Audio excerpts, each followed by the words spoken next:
Assalamualaikum warahmatullahi wabarakatuh. Nama saya Muhammad Hermawan Bahri.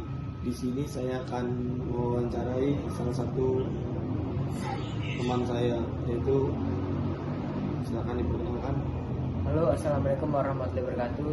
Nama saya Muhammad Hazil Hartawan. Di sini saya selaku kerabat dari Muhammad Hermawan Bahri.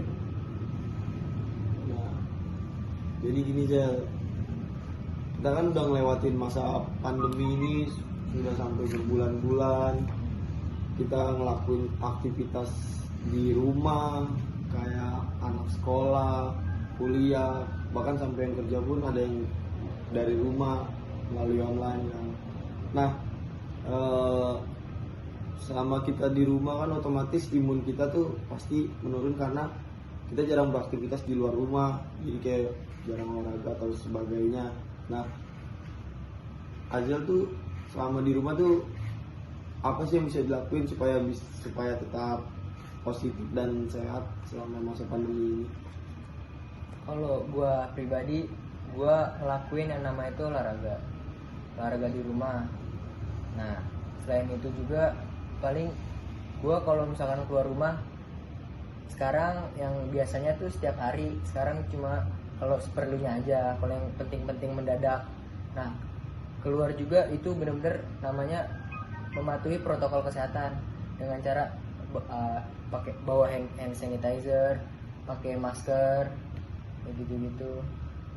Nah, kalau untuk olahraga sendiri, Azal ngelakuin olahraga di rumah tuh olahraga apa sih yang bisa dilakuin olahraga selama di rumah? Kalau gue pribadi, karena sekarang jogging itu gak boleh ya, maksudnya kayak tempat-tempat ya sebut aja kayak Pakansari itu kan banyak ditutup sama Satpol PP karena emang gak boleh keluar kan, kita social distancing. Nah, kayak gitu gue tuh ngelakuin yang namanya workout kayak di aplikasi HP aja, kayak workout kayak buat ngencengin perut segala macem kan, namanya push up, ya sit up. kayak gitu.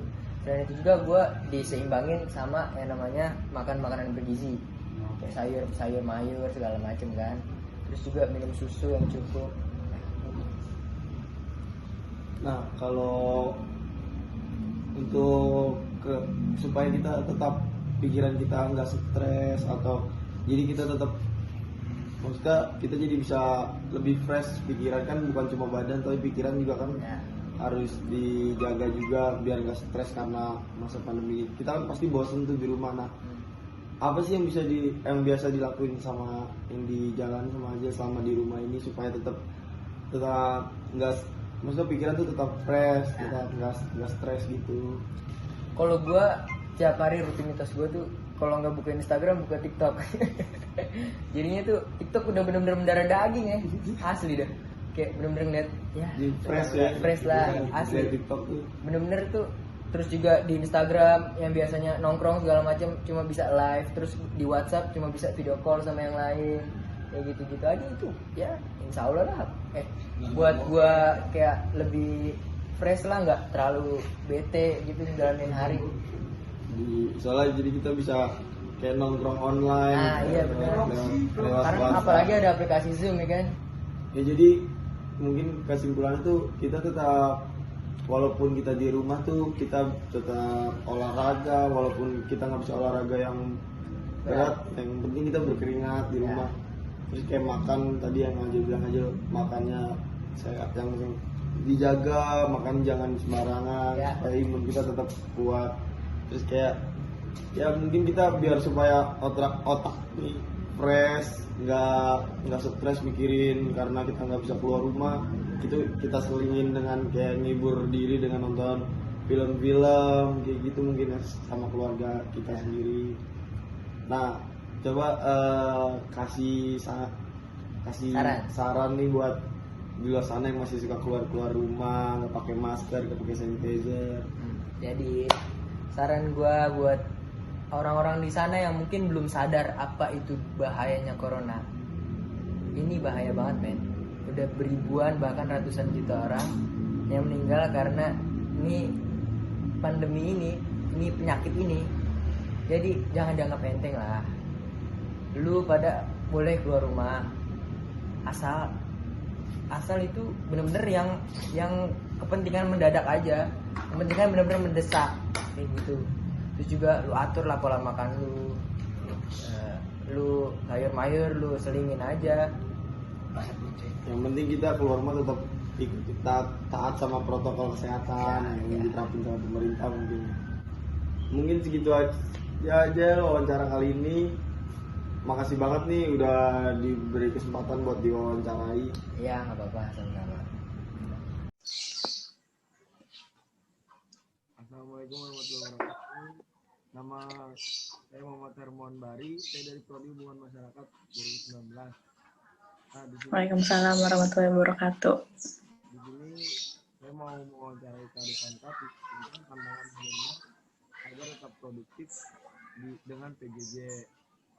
Nah, kita kan ngelewatin kuliah ini kan dengan online ya, kayak dari rumah. Nah, itu gimana sih cara Kak Devanta supaya bisa tetap produktif, maksudnya tetap ngikutin perkuliahan dengan baik tapi lewat online kayak gini tuh? Oke, sebelumnya perkenalkan, nama saya Devanka Faradi Bakusuma dari angkatan 2018.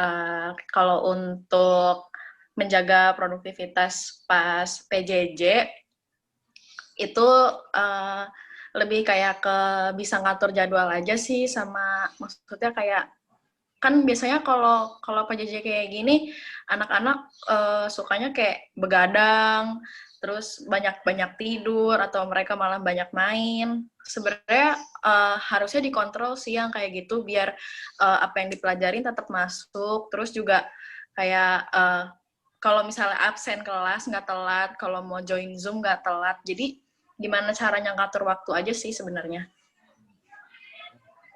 Nah, terus kalau untuk masalah tugas otomatis kan kita kan kalau online kayak gini kan benar-benar dikasih tugasnya banyak gitu. Nah, sih cara-cara Kak Devanta nih supaya bisa ngebagi ngerjain tugasnya dengan apa waktunya tepat gitu, padahal tugasnya itu banyak. Ya, kalau misalnya untuk tugas sendiri, maksudnya kayak gimana ya, kan nggak mungkin juga deadline kayak misalnya baru dikasih jam 8, jam 9 harus kumpulin, kan nggak kayak gitu kan kalau misalnya ngerjain tugas. Kalau misalnya emang iya juga, pasti biasanya emang itu lagi jam kelasnya, tahu nggak sih, biar kita kayak, oh ini anaknya hadir.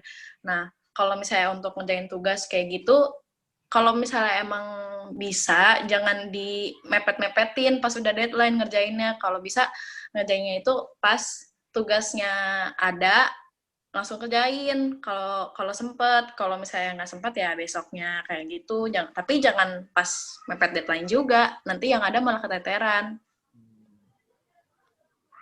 Menurut Kak Devanta nih kuliah lebih produktif mana sih, kuliah online atau kuliah offline? Mungkin lebih enak kuliah online atau offline? Kalau soal produktif sih pasti lebih produktif kuliah offline ya. Maksudnya kayak lebih ada gitu interaksinya. Cuman kalau enak, gue sih lebih enak kuliah online sejujurnya. Ada enak nggak enaknya sih kalau online itu kayak apa ya? Misal kalau pas kuliah offline gue nggak bisa kayak main sama teman-teman di Bogor, kalau pas kuliah online bisa. Terus kalau misalnya pas kuliah offline nggak sempet nih, misalnya nggak punya waktu buat olahraga atau kegiatan yang lain, kegiatan yang baik, itu pas kuliah online tuh bisa ngatur waktu. Maksudnya kayak belajarnya dapet, terus aktivitas yang lain juga dapet. Kalau gue sih gitu. Jadi lebih prefer kuliah online sih sebenarnya. Jadi kayak bisa lebih banyak waktu buat main. Ya buat main atau buat apa ya? Ya olahraga atau beres-beres rumah. Gue kan selama ini nggak sempet tuh kalau misalnya beres-beres rumah pas kuliah offline. Kayak gitu aja sih, kayak ada hal-hal yang baik yang bisa gue lakuin juga pas kuliah online.